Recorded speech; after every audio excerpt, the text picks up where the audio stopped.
Well, welcome back to the Steve Rob Show. Today, pretty exciting day. I dreamt something last night. We're going to see if it comes true. And it's how to build a firewood log holder. So when you're outside and you've cut all your wood, it's all split, and you want to stack it.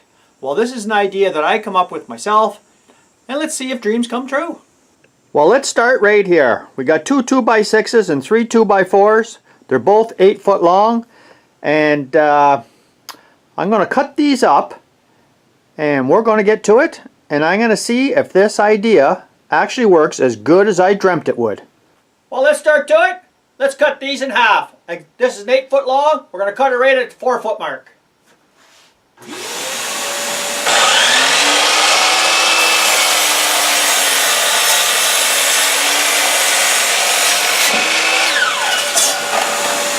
Well, let's get started right here. I marked off the end of this 2x4, a 9-inch piece. Going to need 10 pieces for one end of the log rack.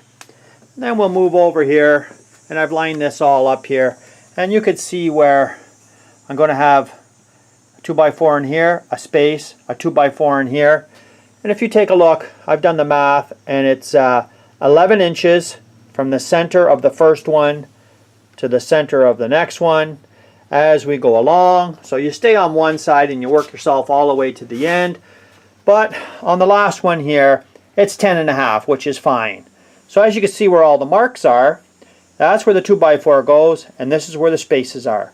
So I'll cut up the pieces and you'll get a better idea of what I'm doing. Well, we're going by the chop saw. I just thought I'd show you a little bit of a tip that I do. I'm not too sure if you guys do this or not.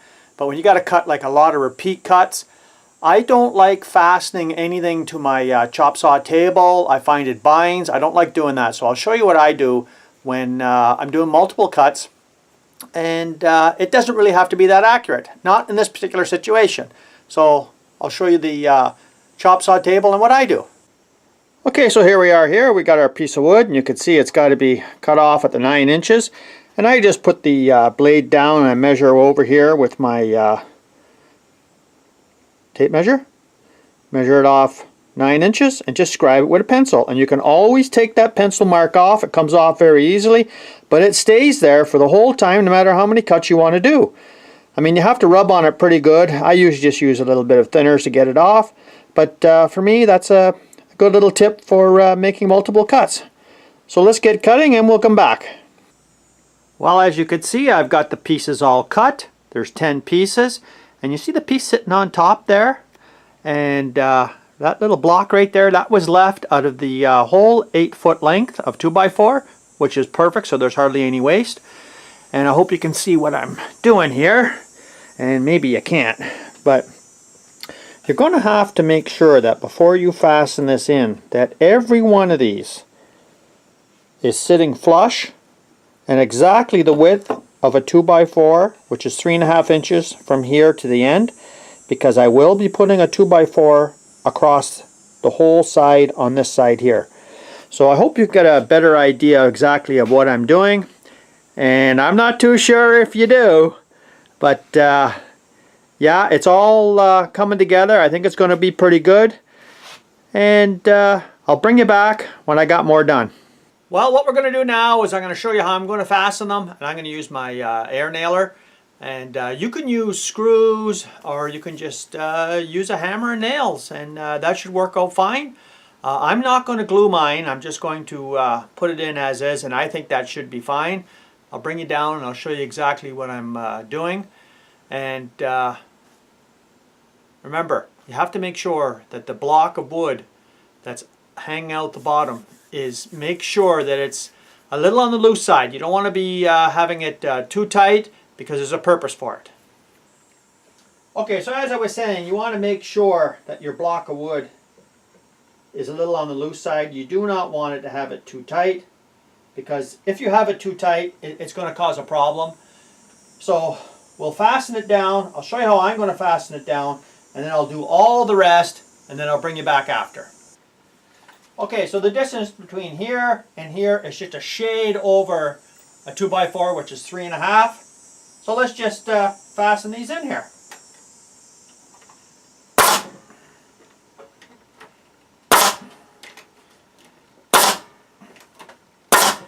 And what I'll do is I'll go to the other end and I'll do that one next. Okay, so I'm at this end here and I'll just fasten this end and let's get to it.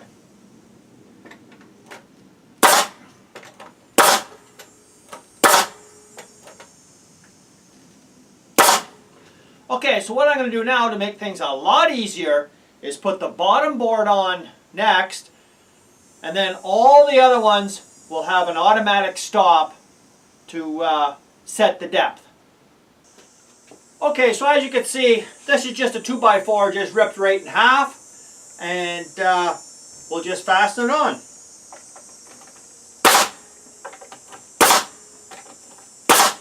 I like to use 3 nails. And just line this one up.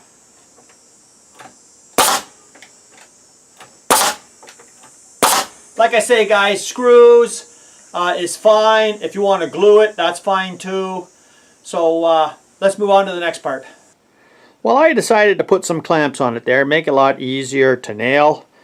And you guys can get a better understanding of what's going on here. At least I hope you can. And I'll bring it back and I'll start nailing this and you'll get a better understanding of what I'm trying to do here. Because guys, this is looking better all the time, and it's best just to jig something up like this and put some clamps on it. It makes it so much easier. And of course you could see I put the lines here wherever I'm putting the nails, and it's so much easier to do. And this will only take a couple of seconds, so let's get to it. Okay, I'll show you a couple of these. You know, it's nothing fancy. I mean, you just bang them in. Guys, try not to nail yourself in the hand. I mean, that's pretty easy. I mean, of course, it's just follow the lines. I mean, it doesn't get any better than that.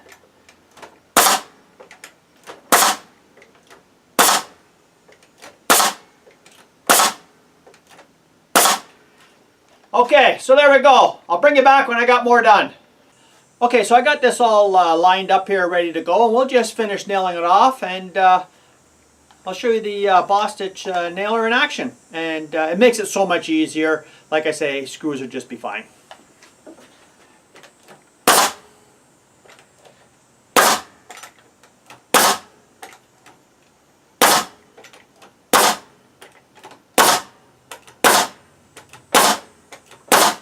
So there you go, guys. I'm not going to bore you showing all of it. I'll turn it over, I'll do the other side, and I'll bring you back. Well, here we are here. I got one all mocked up, and I'm just using the blocks from the other side. I haven't finished the other side yet. But I'll show you what the idea is here. And you can see that these are the uprights. And like I say, you want to make sure that you don't make them too tight or they won't fit in there. And here we are here. And then in the front, now they're just short little stubs, but they're actually going to be 6 feet long, each one of these stubs sticking out the end there. And guys, that's pretty well it there. Well, I hope you like this design. I'm going to finish the other side, and the only way I can show this is if I bring it up to the camp. So what I'm going to do is I'm going to finish this all up. I'm going to bring it up to the camp, and in part 2 I'll show you it all installed and with the firewood in it. And I thought that's the only way to actually show this and display how this idea actually will work. So it is going to be 4 feet wide, 4 feet high, and 6 feet long. And the whole idea behind this is I have to fabricate everything at home first, put it in the back of my truck, and then put it up there and then assemble it. And for me, I thought that's the best idea to do. And this is a little bit of a different design, and you're going to see some more improvements to what you're going to see here and exactly how this is all going to fit together and why I built this. So stay tuned for part 2. Thanks for joining in, and if you haven't seen this channel before, you're welcome to subscribe. And guys, this is the best part of being retired, is you get to do all kinds of crazy stuff like this and dream up anything you want. So thanks for joining in. Come back again. Let's have some more fun. Bye, guys.